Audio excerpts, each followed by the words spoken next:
દીકરી ભણે અને આગળ વધે આ સૂત્રને મહત્તમ લોકો અપનાવીને દીકરીઓને ભણાવી પણ રહ્યા છે, પરંતુ ખેડાના ઠાસરા તાલુકામાં એક દીકરી પર દુષ્કર્મ ગુજારવામાં આવ્યું। પોલીસે નરાધમને પકડીને જેલના સળિયા ગણતો કરી દીધો છે।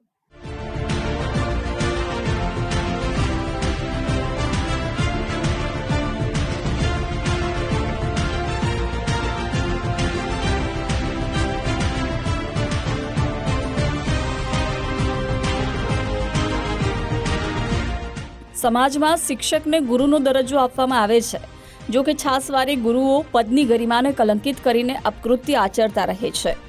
ખેડા જિલ્લાના ઠાસરામાં આવી જ એક શિક્ષણ જગતને સ્તબ્ધ કરનારી ઘટના સામે આવી। ચિતલાવ ગામની પ્રાથમિક શાળામાં ફરજ બજાવતો શૈલેષ રાઠવા ઘણા સમયથી પોતાની જ એક વિદ્યાર્થીની પર ખરાબ નજર રાખતો હતો। શાળાના અભ્યાસ દરમિયાન વિવિધ બહાને શિક્ષક વિદ્યાર્થીનીને એકલી બોલાવીને અડપલા કરતો હતો। જો કે સમાજમાં બદનામીના ડરે પીડિતા કોઈને કાંઈ જણાવવાને બદલે પીડિતા બધું જ સહન કરતી રહી। વાલીઓ માટે ચેતવણીરૂપ કિસ્સાના સમગ્ર ઘટનાક્રમ પર નજર કરીએ તો થોડા દિવસો હેરાનગતિ બાદ હવે હેવાન શિક્ષકે વિદ્યાર્થિનીની આબરૂ લૂંટી એકલતાનો લાભ લઈને 9મા ધોરણમાં અભ્યાસ કરતી સગીરાને પોતાની હવસનો શિકાર બનાવી। આ ઘટના ખેડા જિલ્લાના ઠાસરા તાલુકાના ચિતલાવ ગામમાં બની। શિક્ષકે પોતાની પ્રતિષ્ઠાનો સહેજ પણ વિચાર કર્યા વગર પાપ આચરીને પવિત્ર વ્યવસાયને રીતસરની કાળી ટીલી લગાવી। આ ડરી ગયેલી વિદ્યાર્થીની થોડાક સમય બાદ વધુ અભ્યાસ અર્થે ચિતલાવ ગામની શાળા છોડીને અન્ય ગામમાં અભ્યાસ કરવા ચાલી ગઈ, પરંતુ પાપી શૈલેષ રાઠવાની હવસ જરાય ઓછી ન થઈ। શાળા બદલવા છતાં પાપી શિક્ષકે સગીરાનો પીછો ન છોડ્યો। શિક્ષકના વારંવારના અત્યાચારથી કંટાળીને સગીરાએ વાલીને જાણ કરીને ડાકોર પોલીસ સ્ટેશને ફરિયાદ નોંધાવી। આ કેસની ગંભીરતાને જોતા શિક્ષક શૈલેષ રાઠવા વિરુદ્ધ પોલીસે ગંભીરતાપૂર્વક તપાસ હાથ ધરી। આ હાઈ પ્રોફાઇલ કેસમાં મોબાઈલ ફોન પરની વાતચીત, અન્ય ટેકનિકલ પુરાવા અને વિદ્યાર્થીના નિવેદનોના આધારે પોલીસે દુષ્કર્મી શિક્ષક શૈલેષ રાઠવાની ગણતરીના કલાકોમાં જ ધરપકડ કરી લીધી। ઠાસરા તાલુકાના ગામના જે સ્કૂલના શાળાના શિક્ષકે 8મા ધોરણ ભણતી બાળા સાથે દુષ્કૃત્ય કરેલું તે બાબતે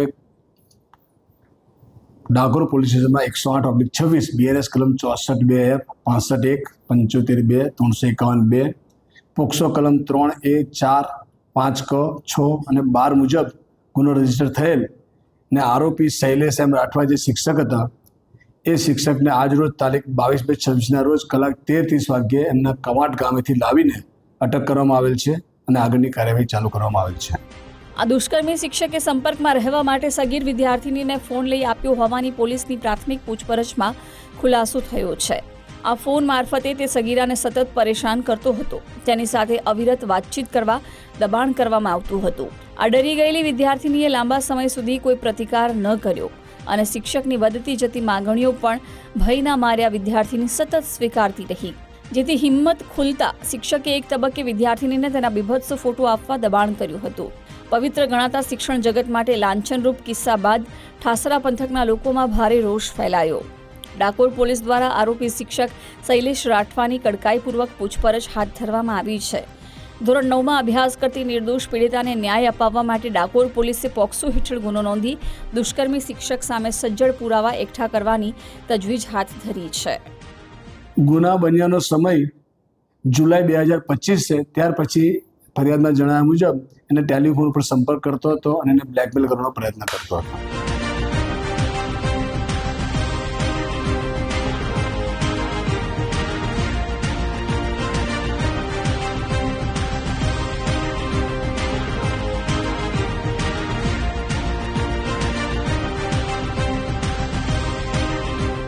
સગીર વિદ્યાર્થીનીએ પોલીસમાં ફરિયાદ કરતા જ શિક્ષક શૈલેષ રાઠવા ગુમ થઈ ગયો હતો। જો કે ડાકોર પોલીસને બાતમી મળી કે શૈલેષ રાઠવા તેના વતન છોટાઉદેપુર જિલ્લાના ક્વાંટ સ્થિત ઘરે રોકાયેલો છે। આ બાતમીના આધારે પોલીસે રેડ પાડીને નરાધમ શિક્ષકને તેના વતનથી ઝડપી પાડ્યો। ખેડા જિલ્લાના પોલીસ વડા સહિતના વરિષ્ઠ અધિકારીઓના માર્ગદર્શન હેઠળ પશુતા દાખવનારા દુષ્કર્મી સામે સખત પુરાવા એકઠા કરવામાં આવી રહ્યા છે। ઠાસરા પંથકના લોકો પણ દુષ્કર્મી શૈલેષ રાઠવાને ઝડપથી અને કઠોર સજા આપવાની માંગણી કરી રહ્યા છે। સંદીપ રાજપૂત, ગુજરાત ફર્સ્ટ, ખેડા।